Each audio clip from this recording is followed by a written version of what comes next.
And we are live. Good morning, everyone. I hope you're having a wonderful day. It is Thursday, August 18th, 2022. And this week, we're talking about the iPhone event being officially, unofficially, potentially in just a couple weeks, and have plenty of rumors to go around about iPads, as well as maybe investigating, has Apple killed off its famous or infamous, depending on who you talk to, 5-watt charger that used to come in all the phones? Because this is the iMore Show. I am your host, Luke Filipovich, iMore writer, and joined, as always, by my lovely co-host, Karen Freeman, iMore contributor. How you doing, Karen? I'm doing well. How about yourself? Not too bad. Trying not to think about how Steven's in Spain and having a bunch of fun in the sun. Well, we're, in the office. But Yes. that's okay. Steven will be back, and he will have to sludge through life just like the rest of us. Hope he's having a good time in Spain. So the big news this week is that we are believed that September 7th, Wednesday, interestingly enough, September 7th will be the date that the iPhone 14 event will be on. So doesn't look like we have to wait too long. This is coming from a report from Mark Gurman at Bloomberg, and that says it's targeting September 7th. So nothing is, official, obviously, and it won't be until those invites go out. But it's a little earlier than I think the general consensus was beforehand. Usually, we see the Apple event or the iPhone event is usually like the second full week of September. So that usually lands somewhere in the teens or the tens. But sometimes when September starts a bit earlier in the week, that does kind of push that date down. Wednesday is an interesting choice. They usually have it on Tuesdays, but I think that might just be because the Labor Day weekend is right before it. So I think maybe that extra day to sort of, make sure everything's good to go on their day before they do their big reveal is probably just prudent, especially since it's still going to be a digital event. Which means it's going to be a pre-produced video. So I'm excited. It's not that far away now. It seems kind of crazy. What were you going to say, Karen? Do you think that they'll still invite some people to come go hands-on with the new iPhones and watches and such, like they did with WWDC? They had a big crowd of reporters there, tech press and so on, or developers. Yeah, it's totally possible. I think if they did it at WWDC, why wouldn't they do it now? I suppose. Well, it's a little bit different focus. Rather than being focused on developers, this would be focused more on the tech press and more like hands-on. So we're talking about, everybody touching the iPhone, although everybody was touching the MacBook Air and the MacBook Pro. So I don't know. I would hope that they would invite us to go check it out. I know we'd love to send somebody from iMore.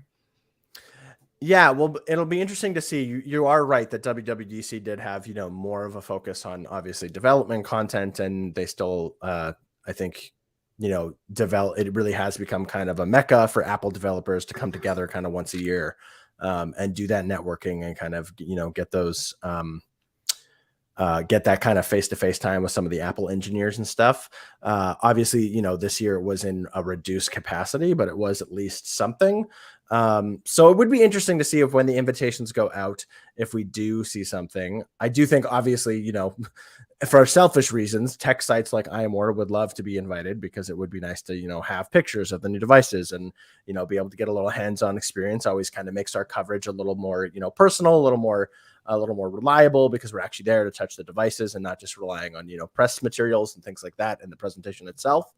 But that being said, the other part of this, the other rumor that we've been hearing is that September 5th, which is actually the holiday, but is when Apple corporate workers, so people who actually work at Apple Loop and things, are supposed to be back in the office. They finally sort of have set their return to office date, which has been pushed back multiple times due to COVID and various other reasons. But it sounds like the September 5th is likely kind of the deadline for everyone to sort of be back in the office. Yes, 3 days a week. Yeah. 2 set days, I believe it's Tuesday and Thursday, and then a third flex day depending on what team you're on. They would have like a team day, everybody on a certain team would be there on a certain third day. So it still would be a hybrid model, but they would require people to come in 3 days a week. Yeah, and that was something that I forgot when we talked in previous months about events and stuff. I kind of forgot that they were all still working from home for the most part, except for a critical team that I think needed to be there to produce the things that they were doing.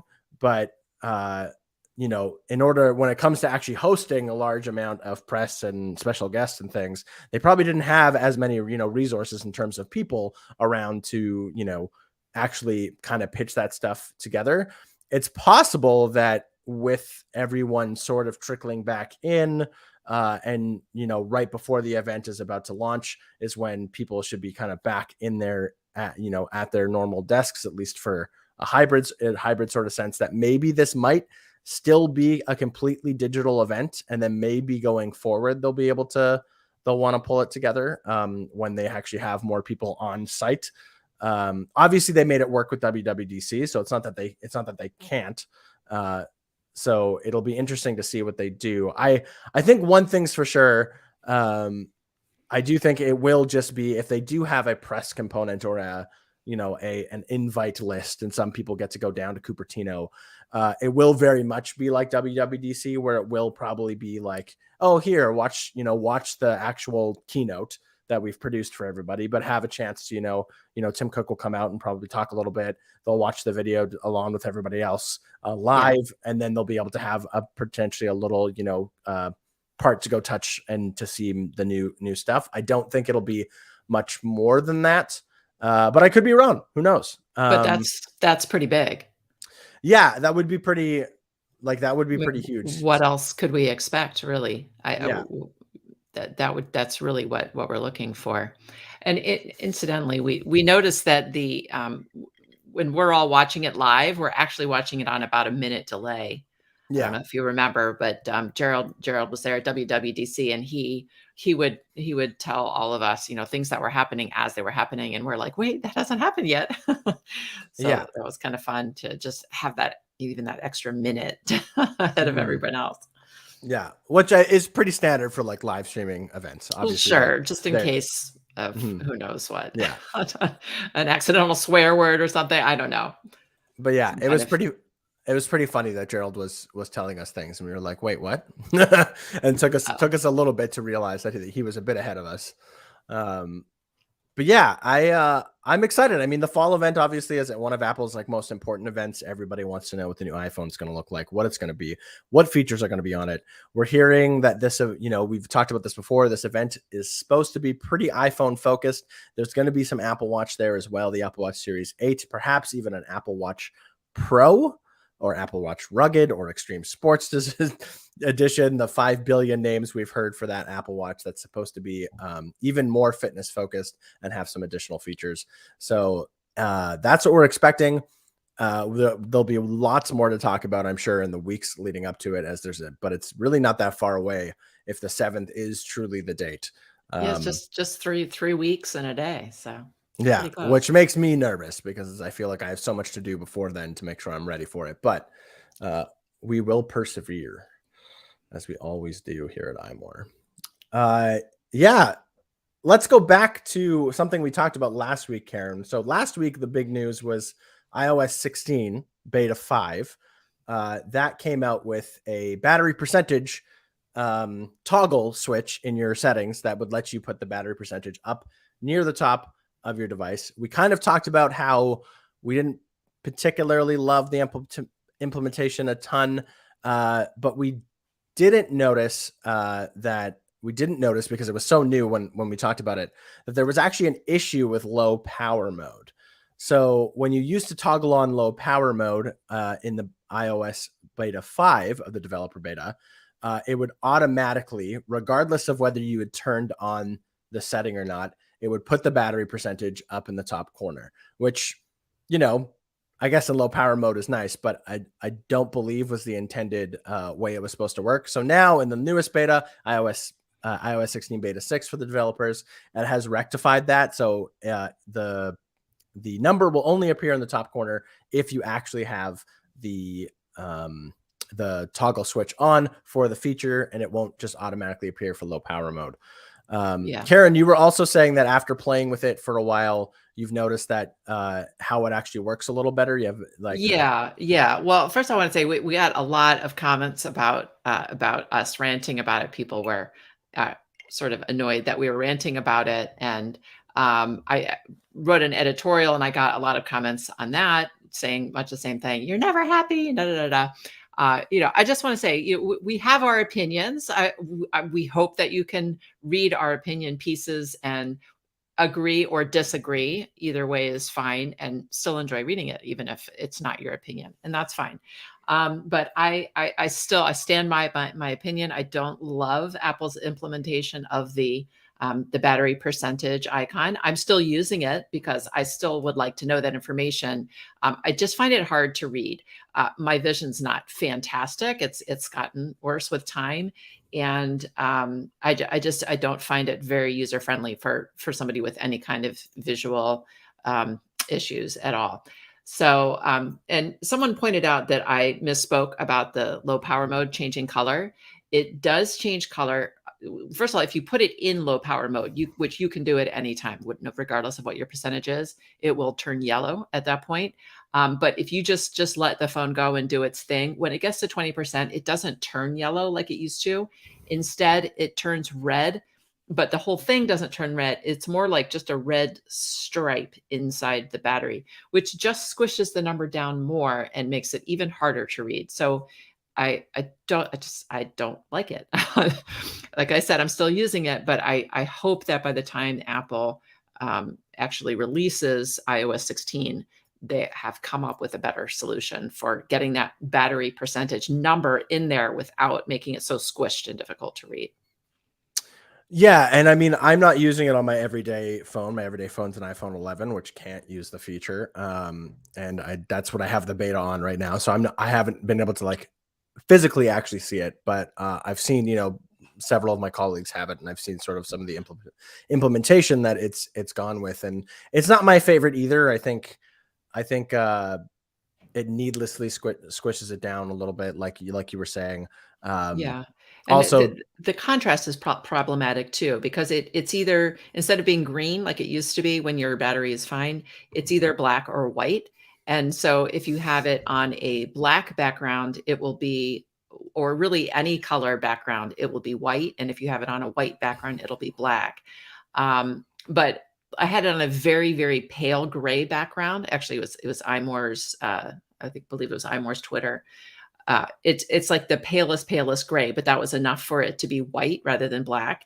And try reading white against a pale gray background. It's not easy to read. So yeah. I hope Reminders though, this isn't beta, so we're hoping, Yes. the iOS 16 is apparently will be, launching probably on the 7th is usually when they do it, but maybe it'll be a little later in the month if they're fixing a few things, or sometimes they announce it and it's like a week before it actually releases. A lot of times it will release actually on event day, but we'll have to see what happens. But obviously still beta. There's still time to fix it. Heck, even when it becomes out of beta, it's not like Apple won't tinker with with features as they need to, either before launch or after launch. Who knows? Yeah. I think my biggest thing is just like it's instead of what we used to have, which was, back in the old days when we had a battery percentage and then the battery icon. Now it's like you only get one or the other, Right. which isn't my favorite thing. I liked having both. Like, I know that sounds silly because some people might think, well, No, you only I need did one. too, because But sometimes just having the color is enough of a visual clue, and that's all you need. But then you can look a little harder and see the actual number if you want. yeah, Just depending whether you want to look for a split second or whether you want to look for a full second. yeah, Which doesn't sound like much, but when you're doing it a bunch of times a day and you're doing 5 other things at once. right. And the difference between, like, if you're just looking at the pictogram or the icon, your eye might not be able to tell a difference between like 60% and 50%, Right. something like that, or maybe even slightly smaller, like 60 to 55 or something. Right. but that can, if you've used your iPhone well enough and you kind of know your battery life, expected how you use it, and you kind of keep track on that, a more precise indication in terms of percentage can really like help you plan. Okay, when do I need to find a charger? Especially if you're out doing things, or you're on vacation or something. You're not always, you're not just sitting at your desk where you can charge your iPhone anytime. I find it really useful. I always did, and I always, I've gotten, like I said, we talked about this last week. I kind of gotten used to it being gone, and now that it's Yeah, back, I know. it's like now trying to readjust again. I know. But I don't I have it know. yet, so I'll probably I'll upgrade the work phone I have, which is the iPhone 13 Pro, and I'll upgrade that once iOS 16 is officially launched, and I'll actually give it a try. But as of right now, I'm just sort of stuck hoping that maybe it either comes down eventually, or I just have to wait until it officially launches. So, Yeah. but yeah, still, I think Apple's probably still working on it. I think they're probably taking feedback. They're probably seeing what people are saying about it. Right. They already fixed that one small bug, so Yeah. hopefully So it's still a work in progress. yeah, yeah. Excited to see what iOS 16 is all going to bring. Battery percentage, not withholding. Speaking of charging, something interesting that we're hearing that is sort of happening around the world, maybe not necessarily in the States so far, but it seems that the 5-watt USB-A charger that shipped with iPhones for like the longest time, that little square charger you used to plug into your wall, it seems that maybe it's going away. Seems like the 5-watt USB power adapter remains available in order for the United States and a handful of other countries, but Mako Takara notes the item has been unavailable in lots of countries, including Australia, China, Japan, and a number of European countries that are all sold out entirely. So that's interesting, because there's still a lot of products. I guess if you think about recent products, all the new iPhones use the 20-watt charger, which no iPhone comes with a charger in the box anymore. But the 20-watt charger is what you really need in terms of to enable fast charging, but also really just to kind of even charge your phone in general. Yeah, and remember the iPhone does come with with a Lightning to USB-C cord now, Exactly. and that little 5-watt brick has the USB-A port in it, so you can't even use it with the charging cable that comes with iPhones anymore. So I'm not at all surprised that it's going away. I still have a couple around, and the only thing I ever use it for is charging my Apple Watch, and even then only overnight, because I know it'll take a while, and it's fine if it's overnight. So I think its time has come and gone. It's not Yeah. surprising that they're going to get rid of it.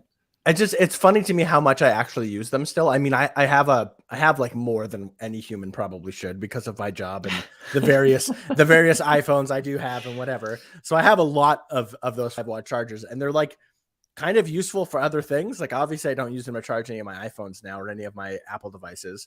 Even now with the Apple Watch Series 7, that can use fast charging and charge faster if you use the 20-watt charger. So that's what I usually use for my Apple Watch Series 7, although it still works with a 5-watt charger just fine. It'll just charge a little slower. Yeah. About the same as your Apple Watch before the Apple Watch Well, Series 7 would. well, for sure you can use the ones that you have, but are you looking to buy another one at this point? Like if Uh, you needed a charger, is that the one you would buy? I mean, only if, because the other thing I've noticed is over the years, and it takes a while, but I have a couple of them that are dead, like that just don't work anymore. They're years old now, and I don't know exactly what happened. Maybe I dropped them or something, but a couple of them, my girlfriend still uses an iPhone 7 because she just doesn't care and she just wants an iPhone. So she has an iPhone 7 right now. And so she still uses those chargers. And we've gone through a couple of them as mine have kind of died out on her. So unless I think I'm down to like 1 or 2 left that actually work. So unless those somehow die out, I don't think I would be buying one anytime soon. Yeah, I think it's the time has passed for the 5-watt charger. Everything needs more power now. Everything needs to charge faster. batteries are bigger. If you tried, which I have done, if you ever tried to charge like an iPhone 13 or an iPhone 13 Pro with the 5-watt USB-A charger, you pretty much won't get anywhere, especially if you're actually using it. It's like not, it just really trickles power, and it's not an efficient way of charging at all. So I think, Apple has pretty much laid down the gauntlet and said like, hey, we're going to need you to, unfortunately they don't include them in the box anymore, but go buy that 20-watt charger, and that's what you're going to use for like most things. It works on iPads, it works on the Apple Watch, it works on the new iPhones. I think that'll be its standard going forward, likely. And then of course in the future we might see something even bigger or something even Right. more powerful, since devices just keep seeming to get People get very upset about any kind of charger or being discontinued, and I'm like, we got to move forward, people. Products are getting more powerful. We need more power. Time to move on. Yeah, but it's it's interesting. We'll see if slowly maybe they're just getting rid of their stock now. That's kind of what it seems like, if other countries are seeing a Right. decline. But Of course, they want to get rid of what they've got in stock, but I don't see Apple making new ones. Yeah. So if you do need those for whatever reason, or just like to have extra little chargers around for other things, like I use them a lot to charge like Bluetooth speakers of mine and things like that. Just like, little things that don't need a lot of power, or that I'm cool with charging for hours on end, and they can just sit there. I use them a lot for that. So if you're looking to pick some up, do that soon, I guess. Yeah, do it soon, because it looks like they might be going away. Kind of an end of an era. I feel like, it's the one charger that, like, if you were at a party or something and your phone were dying, and you'd be like, hey, who has an iPhone charger? And like, enough people usually have iPhones around you at a typical gathering, but like everybody would pull out their little cube or whatever. It's kind of for me, it holds a little bit of nostalgia. So perhaps I'm a little sad to see it go, but I understand that it needs to. We need to make way for these new things. Kim Kardashian. Yes, we're talking about Kim Kardashian for a little bit again. So as we talked about last week, Kim Kardashian came out, or Apple collabed with Kim Kardashian for their Beats brand, the Beats Fit Pro, and they came out in 3 different sort of nude colors for different skin tones. Some people, whether you like Kim Kardashian or not, we said this on the show last year, there's people who are going to like this product, even if it is just because Kim's name is attached to it, but also because it's an important product that, does something a little unique. There isn't too many flesh-colored headphones out there. And, the fact that they have the 3 different shades is good for, multiple different people, which is nice. But they've been selling out. They've been hard to find, which, some people probably maybe would have thought this was a bust, but clearly not. The Kim Kardashian or the Kardashian kingdom will come for those products. But we'd like to point out that our very own Tashaka Armstrong, our video reviewer and iMore video reviewer, did put up a video on the iMore YouTube channel. Go check it out. It talks about he talks about the very important conversation around this collab with Kim K and what it's doing, and how it's helped him and his friends find things that they wanted and they didn't even necessarily know, and to feel represented, and to be have the options that they wouldn't be able to have otherwise. And so I just feel like it's interesting. It's important to point out that, this stuff isn't all about you. If you don't like Kim K and you don't like, this sort of thing, then it's not for you. You can go buy, the product Red Beats Pro or the Blue Beats Pro or whatever other Beats Pro you want to. The purple, which is a great color. I actually got a little emotional watching Tashaka's video. I need to tell him this. I actually did get a little bit choked up because he talked about how important it is to see flesh tones like his own in the media. Growing up, he often didn't see really any kind of representation when he was a kid, other kids that look like him, or just people in general that look like him in the media. And for Beats to put out, and Kim Kardashian to put out these flesh toned earbuds that actually are a range of colors, it really meant a lot to him. So you can say what you want. I happen to like Kim Kardashian. I know a lot of people don't, and that's fine. You don't have to, but the fact remains that this is an important product, and this is something that means something to a lot of people. So, buy them or don't buy them. That's up to you. But I wouldn't put down the product just because you don't like the celebrity who happens to have helped choose the colors or whatever. So, just keep an open mind, and just know that it's important to somebody, even if it's not important to you. Yeah, so definitely highly recommend Tashaka's video. It is on the iMore YouTube channel right now. Go check it out. Yeah. We Definitely watch the also, video, even if you have no intention of buying the beads. yeah, It's a worthwhile watch. it's a very important message, and we want to thank Tashaka for lending his voice to the iMore YouTube channel. We always appreciate when he gives us his insight and his thoughts into Apple products or Apple press releases or anything. So thank you, Yeah.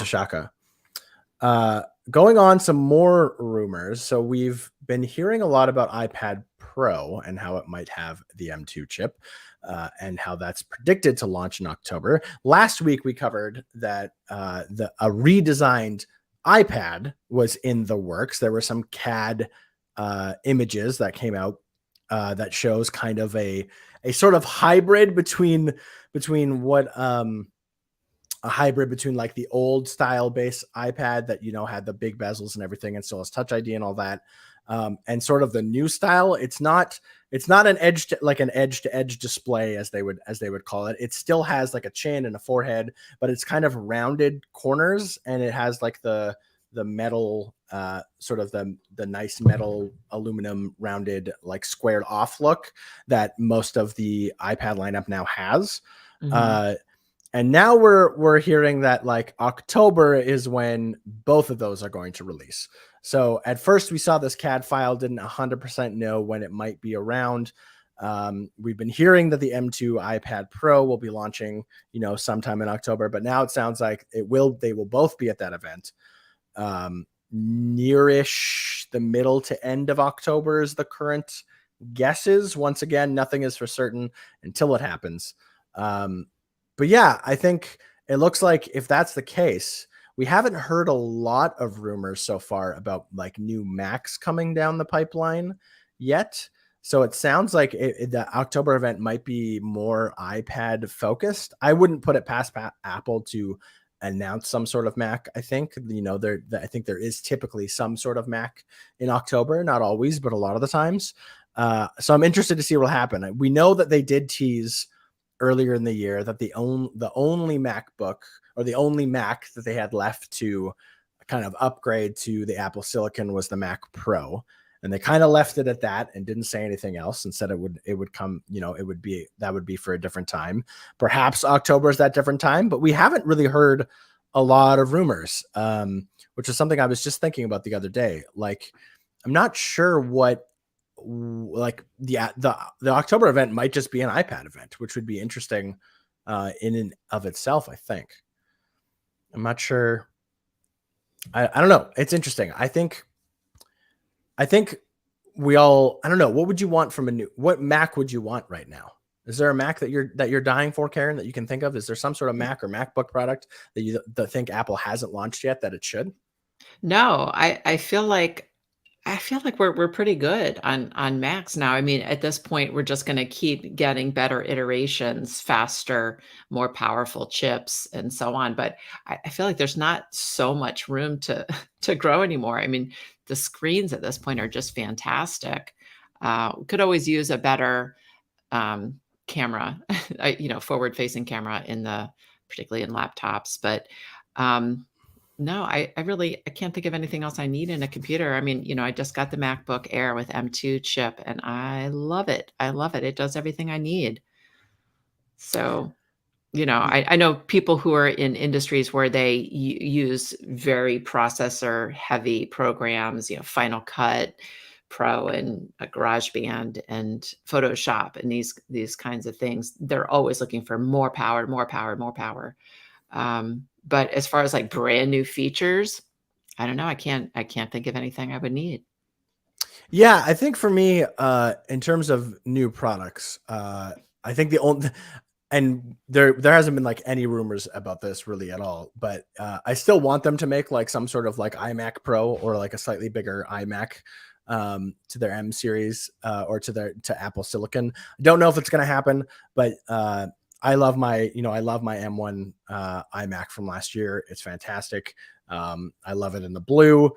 There's a bunch of accessories for it you can get now because it's been out for a long time that match the blue, which is awesome. I'm actually using a USB-C hub from Satechi right now that just like matches so perfectly, and it kind of just looks like it's part of the computer, which is really cool.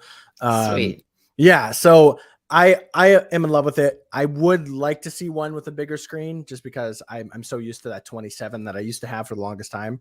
I've gotten obviously used to the 24 inches, but it would be nice if they launched one that was 32 or something like that, or even back to the 27 if they wanted. But I think they'd probably, if they did go through the trouble of launching a new iMac, I do think that they would probably up the screen size a bit like they did for the original iMac, since this iMac sort of replaced that 21.5 inch iMac that they had for a while there. That would be the big one for me. Obviously, we know we know because they teased it, a Mac Pro Apple Silicon is probably coming down the pipeline at some point. We haven't Sure. heard much or really any rumors about it since they teased it. So I'm not sure if that means we're going to see it in October or not. But, a lot of the industry, especially the rumor mills and stuff, are all focused on that September event right now. So it's possible that once that's done and out of the way, there'll be a lot more, potential rumors or leaks to be had around what October might look like from Apple's perspective. So I'm interested to see what that'll do. I'm excited. We talked a little bit about this last week, but I'm excited for that new iPad.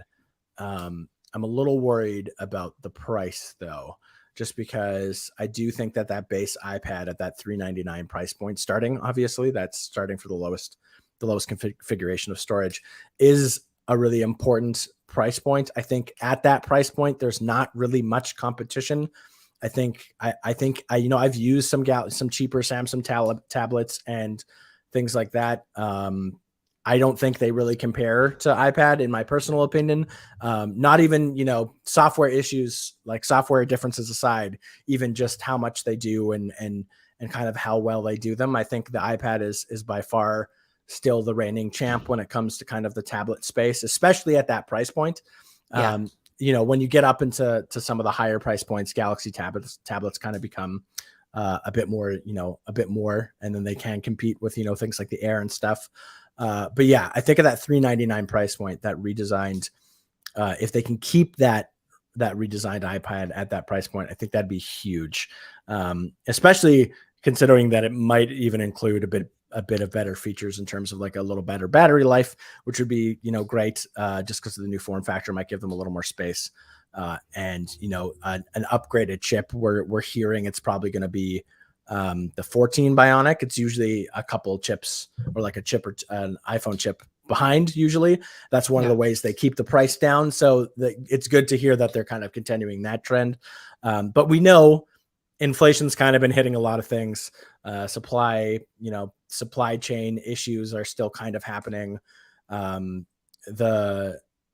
iPad, the 10th generation iPad is apparently being produced right now, but in the province where it's being produced, there's like some rolling power outages due to some heat crises and things like that. So that might prevent ample production before an event, but no one really knows for sure. So there's a lot of factors that go into when Yeah. Apple I decides the I price of just something. hope even if they raise the price that they're able to keep the price lower for it with the education discount. Because 'cause Yeah, I'm just picturing all these schools yeah. that buy whole sets of iPads for all of the students to use, and I also hope that they keep the headphone jack because, a wired, set of headphones is really the only, like, super cheap headphones that you can buy. I mean, you can go into, like, Five Below and get get wired headphones, or you could take when you fly, they give them to you for free a lot of times. You could just collect those when you I mean, you can always get cheap wired headphones. It's not so easy to get cheap Bluetooth headphones, certainly not anywhere near as cheap. And even if you plug it into the ones you plug into the charger, like I guess they would be USB-C headphones at this point, not Lightning.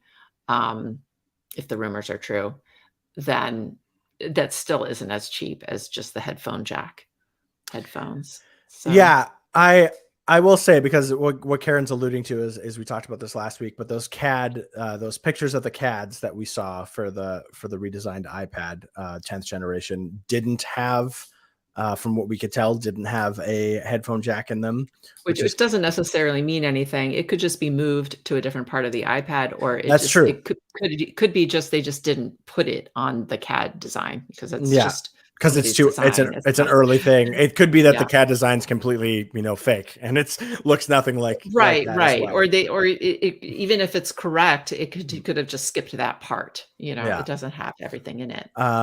But yeah, so I agree with you. I think, from an education standpoint, keeping that price down is good. Having that education discount is crucial. I think there are a lot of schools that do kind of buy into these programs and kind of upgrade their fleets every few years to sort of make sure that students are having kind of the best sort of working stuff to work with. I think obviously having being able to have very low cost headphones that can go into that would be good. And obviously, your typical 3.5 millimeter headphone jack, you can find headphones like that at like a dollar store if you really need to, that they're not going to sound fantastic, but they're meant for making sure you can hear what's going on your iPad, and that's kind of what they're for. And anybody who has kids knows that however many headphones you send with your kid, like several sets are going to get lost over the period of a school year. It's just how it works. And so keeping those costs down and not having to buy your kids a bunch of Bluetooth headphones would probably be good. I mean, obviously, it's entirely possible. Delva here, sorry if I pronounced your name wrong, is saying in the comments that iPad with cable on the box. I'm assuming you meant maybe like the headphone jack. Like, would it come with a USB-C to headphone jack converter like we saw when the iPhone first got rid of the headphone jack? I think that's possible.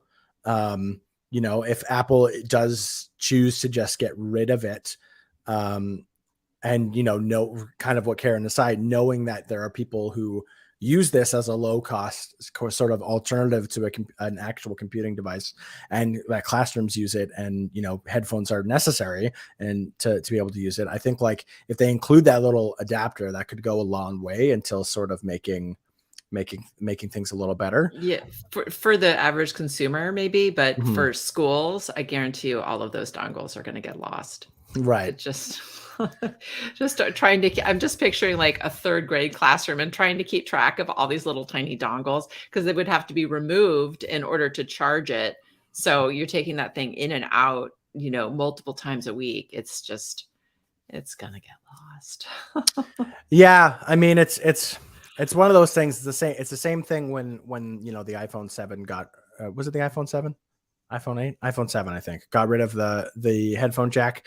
There's going to be pain points, right? Whenever they choose to do it. And I'd like to see Apple try its best to alleviate those pain points. So if it can include the adapter, I think like you said, for the average consumer, that'll be really good. Schools, maybe not as much, but at least it would at least give the option. It would at least soften the blow a little bit, which would be good. But we'll see. We'll have to see what the redesigned 10th generation baseline iPad really looks like. We're making a lot of leaps based on a CAD design from a rumor. So who knows? Yeah, but that's our job. We got to talk about this all day in fantasy land until Apple actually announces the thing, and then we got to come back down to reality. But that's the fun of it. Being in fantasy land is always a little more fun than reality, I think. Until we will continue our conversation in just a second, but let's have Karen talk to us about a sponsor of ours. Yes. Have you ever hit a technical snafu shopping online? Has filling out payment fields given you a headache? Has a mobile banking app even been down when you wanted to use it? Capital One believes that everyone deserves better banking. This means easier access to their money and more security. That's why Capital One is investing in machine learning. Machine learning allows Capital One to do things like fight fraud with random forests. Models quickly detect suspicious activity and make it faster to alert federal investigators. Identify how mobile app outages happen with causal models. Keeping our mobile app up and running doesn't happen by accident. Anomaly detection and incident response help determine why app outages happen so engineers can quickly remedy them. Speed up online shopping with machine learning at the edge. Make shopping with virtual card numbers smoother and more secure. This technology is based on logistic regression models and running inference in the browser. It identifies payment fields, which helps make using virtual card numbers easier and faster. The potential of machine learning is so big. See how Capital One is using machine learning to create the future of banking. Search machine learning at Capital One. Capital One, what's in your wallet? Thank you, Carrie. Thank you, Karen. Jeez. And thank you, Capital One, for sponsoring the iMore show. If you have a Mac Studio and you notice that it's been whistling, tuned to you every time you boot it up and start doing work, someone on Twitter called Basic Apple Guy may have a fix for you. This was something I haven't used a Mac Studio. I didn't even know that this was a thing, but apparently something with the fans and the way the grate is on the back where the fans blow out, just the way that they push, the way that it pushes the air out is just causing a slight whistle in some cases when the fans kind of get active enough. You can head on over to imore.com, or you can check out Basic Apple Guy on Twitter. He has a blog post kind of about this and him kind of experimenting with how to kind of get rid of it. But essentially, if you tape really small sections of the grate, you can kind of like stop it from whistling. It'll kind of like redirect the air in a different way. Obviously, don't block off the entire thing. Your Mac Studio needs that air movement. It needs to cool itself down. So don't proceed just do this. Proceed with caution. Yes. If this is really an issue for you, I would take it to the Apple Store and see if you can replicate it there and have them come up with a fix. Because although this guy discovered that if he covered the first dozen columns on the far left of the Mac Studio with electrical tape, he found that resolved the issue. But anytime that you're blocking holes in your computer, it's a risk. So you're better off having Apple take a look at it first. Yeah, and from everything that we can tell, and from also Basic Apple Guy's kind of investigation into what was causing the sound and stuff, it is just kind of a design, I guess, flaw, if you want to call it that. There isn't anything wrong with your Mac Studio. It's working as intended. It's just that air is moving through a small space, and as we know, that's how whistles are created. Right. So if it's really bothering you, like we said, you could always take it to the Apple Store and see what they say. Also, you could potentially try this electrical tape fix. Basic Apple Guy said that it's worked for him, and he hasn't really seen any like decreased performance. But once again, do proceed with caution, because that fan is there for a reason. You need to cool down your Mac Studio to make sure it doesn't overheat. Right. And you wouldn't want that. But if your Mac Studio is whistling and it's driving you nuts, this might be worth checking out, even if it's just to get some peace of mind about where that whistling is coming from and why it's doing it. I thought that was interesting. I don't know if any other Apple product has whistled at us before that I can think of. But if they did, I'm sure it would drive me pretty insane pretty quickly. So hopefully everyone who's dealing with this can fix it some way or another. Let's talk about TikTok, Karen. Gen Z's favorite social media. Heck, my favorite social media at this point. I love it. I spend hours on it. I shouldn't, but I do. It's a rabbit hole. It's just so dang entertaining. There's so many funny people out there just doing funny things. And cooking. I use it a lot for cooking videos because that's always fun. I like to try and cook things. But an Apple employee actually made a pretty helpful TikTok video, and then their manager threatened to fire them, which was kind of bizarre. So how this all went down. In fact, I saw this video before this news came out, actually, because it did go quite viral.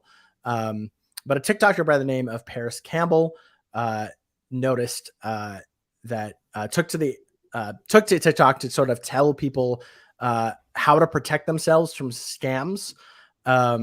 Because I've had this happen to me before with some lost products and stuff too, is a scammer might find your lost iPhone or something like that, and they might try and get you to deactivate it from your iCloud account. And what that actually does is it makes it more useful to whoever has the phone now, because it actually completely deactivates it, so it's no longer connected to you. So that's what they want. So they'll often try and contact you in some way to either with a scam saying that you'll owe them money if you don't do it, or just to try and scare you, or just to be like, hey, you lost your phone, this is what you should do. But this Apple employee, Paris, kind of went out of her way to sort of say, hey, I I work at a company that likes to talk about fruit, is how she actually put it in the original video. And she's just kind of warned people about not doing this. If you've lost a phone, don't deactivate it, because that actually makes it easier for the people who have it, the nefarious people who might have either stolen it or just found it and never returned it, to be able to clear it off, sell it, and make a buck off it, or whatever they want to do, be able to use it for themselves, whatever. However, after posting this TikTok, it went quite viral, interestingly enough. In about the first 24 hours, it got about 5 million views, which is pretty impressive. But then Campbell apparently received a phone call from her manager on Friday and was told to remove the video or face disciplinary action up to and including termination. It's interesting. I find it odd, but I also find it makes sense. Pretty much any company you work for is going to have some sort of social media policy about, what you're allowed to post, when you're allowed to post it, things like that. Most of them are pretty basic, I would say.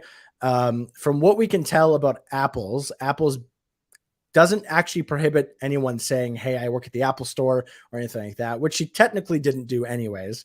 But it does sort of prohibit like doing anything that can like make the company look bad, which I don't know if you could argue. I don't know. And it seems like she didn't make the company look bad. It seemed like she made the company look good. I don't know. Yeah. What are your thoughts, Karen? Well, I have a lot of thoughts, because first of all, I used to work at the Apple Store, and before I worked at the Apple Store, I wrote for another website similar to iMore. Mhm. And I was told in no uncertain terms that I would no longer be able to write for that website. It didn't matter how neutral the articles were.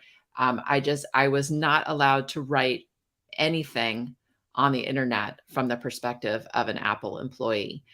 It was like a huge no-no. And I had to sign like a document 20 pages long saying that I would not say anything about Apple in social media or on the internet at all. So the social media policy, I don't know what the social media policy is now, because even 3-4 years ago, social media has changed quite a bit. So I don't know the specifics of the policy, but I am certain that it is much more than what Paris has said. I'm sure it's quite lengthy. And the other thought that I wanted to share is that I spoke to an employment attorney who I happen to be married to, so I didn't have to pay for his time. But I did talk to him about can Apple fire her for this? And or does she have a case to sue if Apple does fire her? And he basically said she would have no case whatsoever. Apple absolutely has the right to fire anyone at any time, with some exceptions, such as they can't fire somebody for trying to better the position of other Apple employees. For example, trying to start up a union or something like that. So Apple cannot fire somebody for that. And of course, Apple can't fire somebody for, race, gender, age, sexual orientation, any of those kinds of things. But I should also have a disclaimer. I am not an attorney myself. So everything that I'm saying that he said is secondhand. So if I made any mistakes in there, I apologize. But he said that definitely she does not have any case if Apple chooses to fire her over this. Yeah, we haven't really heard an update from the story because as it goes on, it sounds like the manager kind of walked back there saying that she could potentially be fired, but we haven't really heard much of an update about what that means. So as far as we know, nothing's happened yet, I don't think. I haven't actually checked out her TikTok. I should actually. I should see, maybe she said something about it more. I'm not sure. But she has a quote here. She says, "I find Apple's response to be directly in contrast to how we portray ourselves as a company in terms of telling people to think different, innovate, and come up with creative solutions. I don't just have all this Apple knowledge because I work for Apple. I have come to this knowledge because I have a long technical education and history. That's why they hired me." So it's not just an Apple store. She actually is a hardware engineer for Apple. So she, she's working on some pretty technical stuff. And I think, this advice about, not letting scammers get the best of you when you lose your devices, I think is really good advice. I hope it works out. I hope they kind of come to an agreement. Maybe she just stops posting on her TikTok about because I mean, her original video is very good. I mean, it's good advice. There's no doubt about that. Yeah. But what she can or can't say is it is really up to Apple what she can or can't say about Apple inside information. So yeah. So I hope it works out. Hopefully they'll work something out. Yeah, I hope it works out. I don't really like to see anyone lose a job over, for sure. When she was only trying to do good, I mean, to help people out with their Apple products. So. Exactly. And it also, some people have pointed out too, like her page, her TikTok page isn't like full of Apple stuff. She kind of does a bit of like TikTok comedy and stuff. So like, it could even just be that maybe Apple doesn't want to be associated with like that persona, which, lots of brands are like that too. If they don't, they don't want to be associated with your, maybe your personal social media. If it's honestly, I think it's I think it's as simple as Apple has spokespeople to put information about Apple out in the world. Apple doesn't want people just deciding on their own to become Apple spokespeople and use the authority of Apple behind them to validate what they're saying, when what they say may or may not be accurate. I mean, in this particular video, this particular case, it does sound like it's accurate. That's not the point. I think the point is Apple wants to have the control over who are their spokespeople.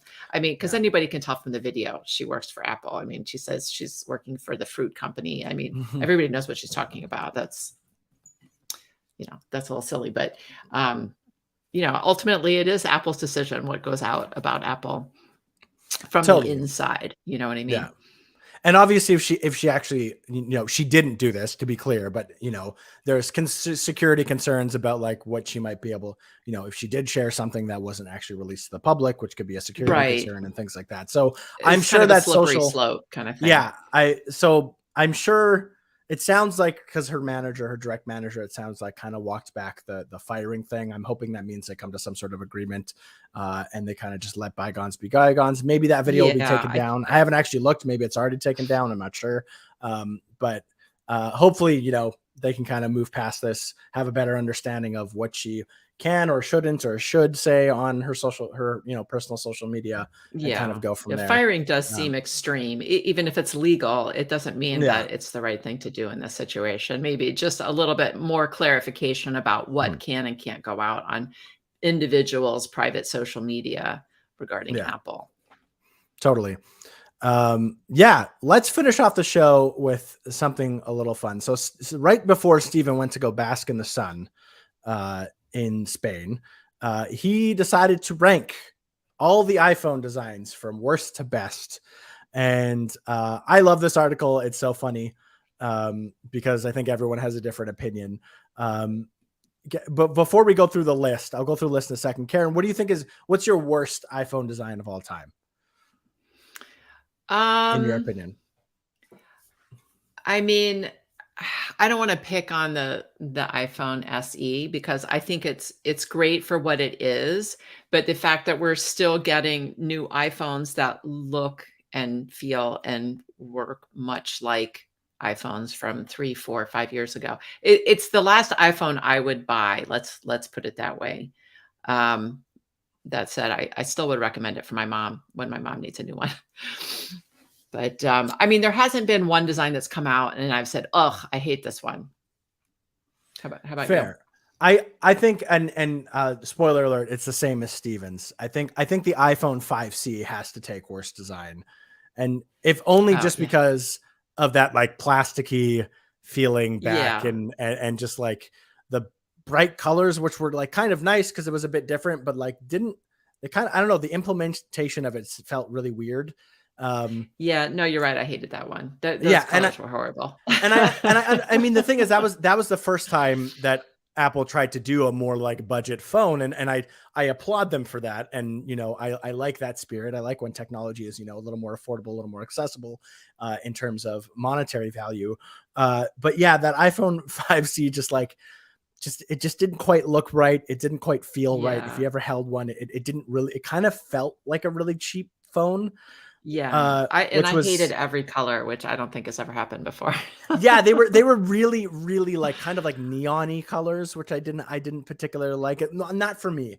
And I like a lot of colors. I usually am pro color over anything, but like yeah, those colors were just kind of like a little too out there, I think. And I think Yeah. they were made harsher by that like really plasticky back that was like really reflective and very fingerprinty. Although lots of phones have been fingerprinty since then. Um, Yeah. yeah, moving on. Steven says that the iPhone 8 and the original SE are kind of like their next worst. The iPhone 8 mainly because it just like didn't do anything different than the iPhone 7. It was essentially just kind of a rehash. Wireless charging. Yeah, wireless charging was the big thing. It did have a glass back, which was kind of the big thing. But other than that, the glass back also on the iPhone 8 and the iPhone 8 Plus kind of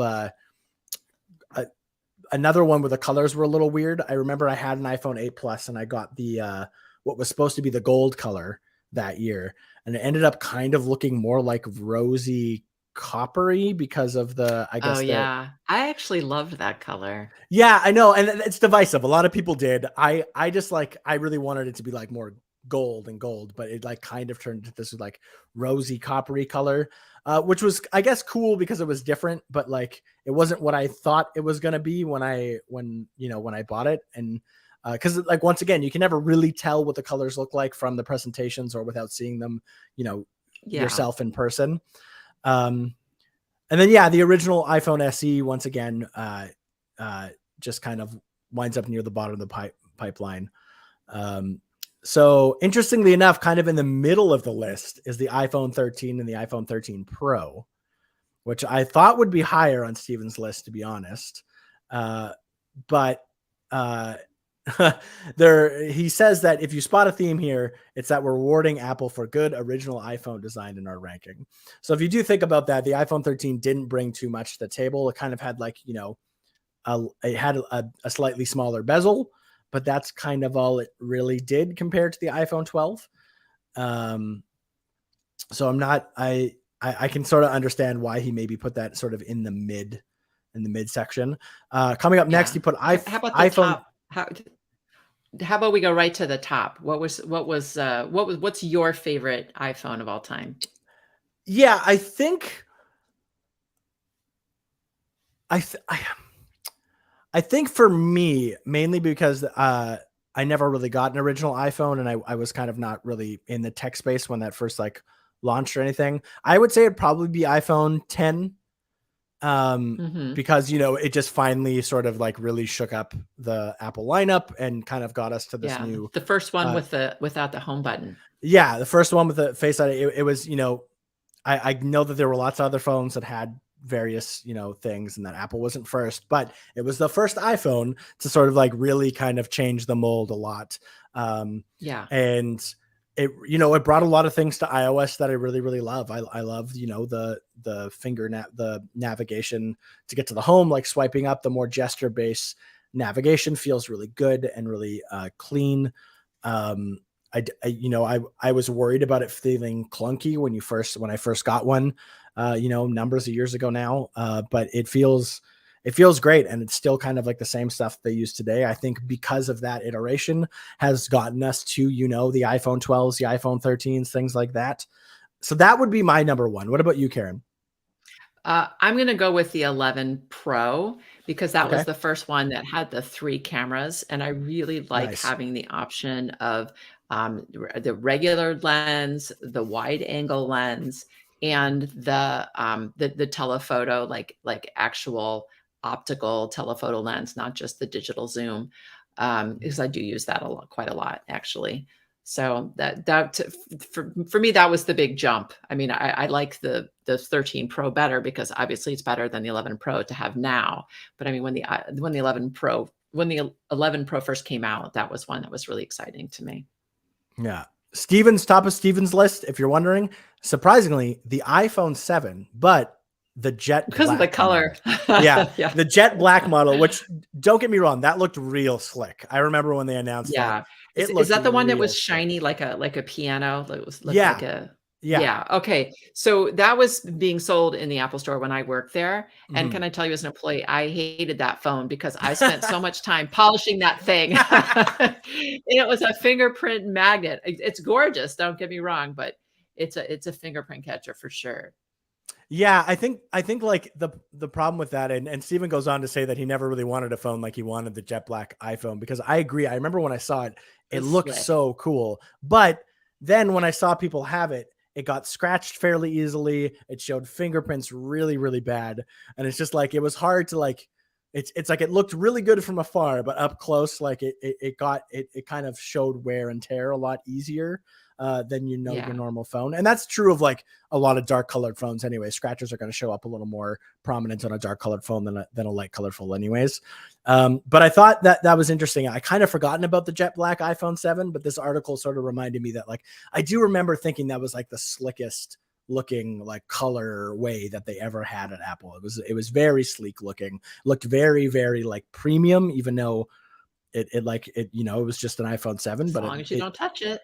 yeah, it looked real slick. So I can understand why that one holds such a high regard in Steven's mind. I think the iPhone 10 for me, which is his number 2, I think that would be my pick over that. But that's a good pick. I mean, it was a cool looking phone when it came out for sure, even if it wasn't necessarily the most practical in terms of actually using.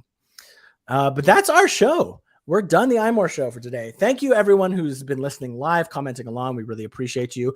Just a quick reminder, we are going back to our live shows being on Friday like they normally are now that kind of holiday time is done. So next week, it will be Friday at 11 a.m. So make sure you're coming back for that if you want to listen to us live. As always, if you're not listening to us live in your podcatcher of choice on Apple Podcasts, wherever you catch us, thank you so much. We really appreciate you. As always, you can always tweet at us at iMore on Twitter, or you can even hit us up on Instagram at iMoregram. Tell us what you're excited about for the Apple event, because I'm sure we're going to talk about it a lot more as we're getting up to it. And also big thank you to Jim Metzendorf, our audio editor, for always making us sound so good. And until next time, we will say adieu. Goodbye. Hi.